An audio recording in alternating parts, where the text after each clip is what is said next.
Yo, what is going on, guys? My name is Akhil, and this is the album review for Logic's retirement project, No Pressure. And guys, if you enjoyed this review, then hit the like button to show your support and subscribe for new videos every week. In the comment section below, man, let me know your thoughts on this Logic retirement album, and also let me know any other albums that you want me to review or give a reaction to. Alright, so first I gotta start off by saying, note to self, but always listen to music first and only in the car. When I was listening to this on IG Live last night, shout out to you guys who joined me, by the way, I was listening on my computer, and the feel and the bass just obviously didn't hit me as hard as opposed to when I listened to it a second time in the car. All I have to say is this album is perfect for nighttime rides. Alright, to start off, I gotta preface by saying, look, I don't mean any disrespect, and I even hate to have to think like this, but I really feel like Logic got a bunch of writers for this album. Given that it's his last project, so I feel like he put most of his money into it, right, to make it the best piece of work he's ever put out. I don't mean to be pessimistic. I know it sounds pessimistic that like, okay, why can't I just think that, you know, he did his thing on here? Why can't I think that he put a lot of work and effort into his lyricism here? But look, judging by his last 4 projects, you would think the same. I mean, just the lyrics are on another level. I mean, the hunger and ambition came out of nowhere. I feel like I literally hopped into a time travel machine and went back to 2013 where Logic was still trying to make a name for himself, and he was just ambitiously rapping out of his basement. This album gave me a mixtape Logic feel. Last 4 projects, right, like that Confessions of a Dangerous Mind, the Supermarket album, Young Sinatra 4, the Bobby Tarantino mixtapes, all of those, to me, were so mediocre and bad that you would have thought listening to this, you would have thought this was like a Logic clone. Now, I do want to take a couple minutes to go track by track. Not every track, but I want to just give like raw initial thoughts of when I heard these particular tracks. So let's go through, let's go to the first one, the intro. Logic, I feel like, is known to rap in boom bap beats a lot. Like, that's his style. I feel like Logic is more suitable for just giving you bar for bar, like very, like all lyricism, but just starting off the album in this very like nostalgic, very underground, boom bap like vibe. It's Logic. This is him. Now, obviously the standout line, other than the never graduated but I school him like professor, that line wasn't even profound. It was just the way he like that.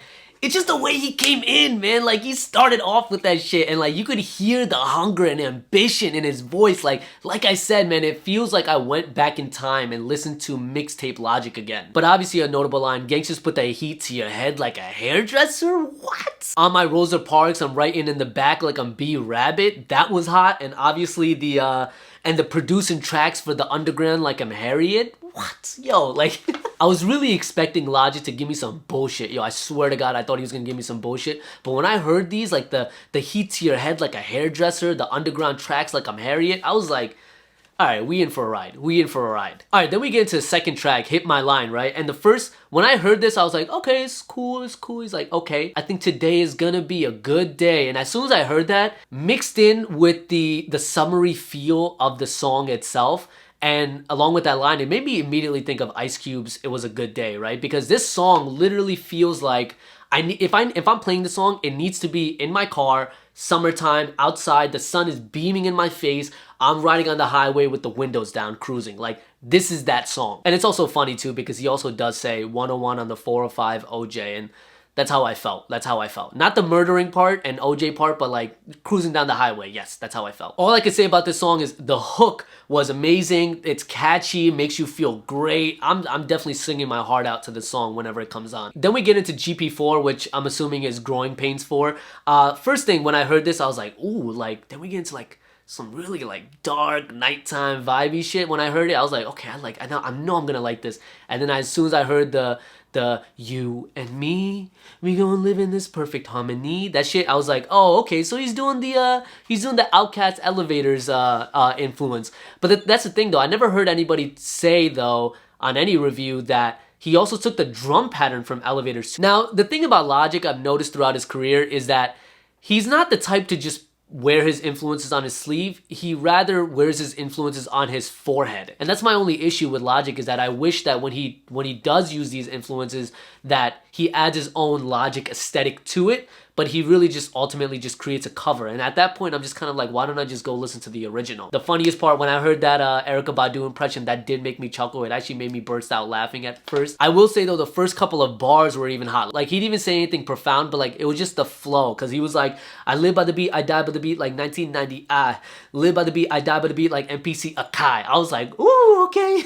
And then obviously the, all that's promised, death and taxes, don't give a F who be rhyming the fastest, my anxiety make me spit it a mile a minute. I was like, that's fire too. So overall, great song, definitely going back to it. Oh my god, and then we have Open Mic. If this is not the rawest track on the entire album, I don't know what is, because this is literally using a freaking $10 mic in my basement on some like I'm still up and coming shit, underground shit. This song is great. I love Aquarius 3 as well. Oh, also the Heart Part 2 sample. Immediately when I heard it, I was like, oh yeah. Also, this song did really remind me kind of that second part of Mad City, the song off of Good Kid, Mad City, that little flashback song where Kendrick sounds like he's a kid again. This Open Mic song literally made me think of that song. There is one thing I need to bring up. When he said that my catalog ain't got no wag shit, I beg to differ. And I also really like that line where he's like, don't want nothing from me but my happiness off the internet, that's when I'm at my happiest. Like, when he said that, and then also like the instrumental kind of dimmed down at that point, it kind of made those lines hit and impact a lot more, you know, because the instrumental dimmed down and made it a little bit more like somber, mellow, and then he hits you with that line. And also, and scrolling so much, my thumb fucked up, we call that carpal tunnel vision. That was a fire bar. Definitely a notable line. Alright, then we get into Soul Food 2, man. Okay, this song starts off like Soul Food 1, but then ends on a completely different universe. Literally does end on a different universe, because doesn't he do that storyline at the very end where he's doing that entire like conceptual story where he like lands on a different universe, a different planet or something? That's literally what Soul Food 2 is. Soul Food 2 is Soul Food 1 on steroids and then given as a gift from God. I swear, man, this is what No ID production could do for you. Give you heavenly beats. It's that good. It's so mesmerizing. I didn't even listen to the lyrics half the time because I'm just sitting there like, oh my god. But really though, after listening to this production, I was like, yo, I definitely am into a lot of soul food beats. Soul food? No, I said soulful, not soul food. Stop it. I'm not hungry, you are. Oh yeah, and that line where he's like, yo, new shit ain't good as your old shit till your new shit is your old shit. I was like, like what? This reminds me of when Drake is like, I'm not top 5, I'm top 2, but I'm not 2, but I'm not 1, but I am 1 off of Galchester. Like, it's like, bro, just, why can't you just say you hot? Like, you good. Like, you top 1, bro. You just, why you gotta go in circles for me? Then we got Perfect, which I really do think is perfect. No pun intended. Or maybe yes pun intended. Okay, I'm trying to throw some jokes in here too. Perfect is perfect for clubs, concerts, parties. This one was hot, man. And then when Juicy J came in, that threw me off. And then it ends off with like, perfect. I was like, woo! Yo, that shit got me hyped, bro. Alright, then we get into Dad Bod, which has to be one of my favorite tracks on this album. I mean, this song is smoother than the fucking oil that he uses on his son. When I heard this song, the first thing I thought about was that track off of Confessions, Icy. No, not because they sound anything alike. It's because they sound the most the most opposite of the spectrum. Icy, the hook, was so trash. I'm icy, I'm clean, I'm a bad motherfucker. I was like, yo, what is this garbage? But then you hear something like this and easily the most infectious hook of 2020. I'm not even lying to you. Like, where was this logic before, bro? Like, so when you listen to something like this, don't you guys think too, like, yo, he had to pay some writers for this shit? Because I haven't heard anything like this in the past 4 projects. And of course, I think a couple of standout moments was when when he was like, when I touch my dick and then shake a fan's hand, the fan is shaking uncontrollably when I shake his hand, or something. Like, that wordplay was just great. And it was also funny. Like, that was on some like Eminem type shit, you know what I mean? Walking past your girl with a fat ass, but I'm wondering if Hefty really holds the most trash. Like, that was fire too. Oh yeah, of course. And I Love My Wife Like I Am chance. It really upsets me that the song is so good because he's never gonna make music again. So it's kind of like, bro, are you really gonna like... I could understand fans like loving this album but also hating Logic too, because they're kind of like, yo, like, this is hot, bro, this is fire, this is what we've been waiting for. But at the same time, yo, why is this so good? Like, why are you giving us this masterpiece and then just leaving us? Like, what? This is evil. This is fucked up as an artist. Now, I do want to take a moment to talk about Dark Place because Logic has been known, especially on Confessions album, I think even on Supermarket, Young Sinatra, but he's been pretty open and honest with himself about his mental health, right? And that toxicity that comes with being a huge, a superstar or whatever it may be, of constantly going on Twitter and looking at what critics have to say and all the negative stuff that you read, it really gets to you and it really destroys your confidence and your self-worth. And he actually says that too, right? With the line where he's like, I'm tired of searching for logic on Google on purpose just to read that I'm worthless. Like, I might do the same thing and I'm not afraid to say that. And that's why I respect Logic a lot for being so vulnerable and being so honest, because you go through your comments and you have a bunch of kids that are like,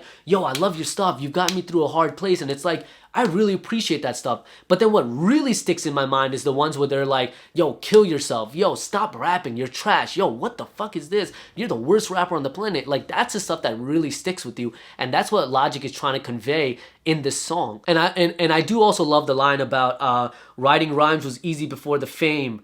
Now I'm constantly overthinking every line, it's a shame. Rap used to fill me with joy, now it's nothing but pain. And really all I have to say to that is like, yo, Logic, bro, if you wanna if going to Twitch and playing video games is what's gonna make you happy again, please do, because as a fan, we can't be mad at that, man, because, and I understand the toxic behavior from fans too, right? It's like, we don't care what artists go through, like, we just worrying if the next song is gonna be hot or not. You know what I mean? If it's not hot, you're out. We're canceling you. But if it's hot, it's like, cool, you safe for another song. You know what I mean? It's like, you safe for another month, right? Yo, that type of toxic behavior could really damage you, man. And that's what I'm understanding from Logic, at least this song. That vulnerability, that openness puts us a front row seat at Logic's thoughts and what he's thinking and his mental state. That's why I'm really happy you put this song on there, to help us understand what it is that he's going through, that he's not perfect. No, like, he goes through shit on a daily basis, and it just so happens that this rap shit is what's doing that to him. It's what's making him depressed. So I'm all for it. I love this song. Now, everything from Heard Him Say to Amen to Obediently Yours,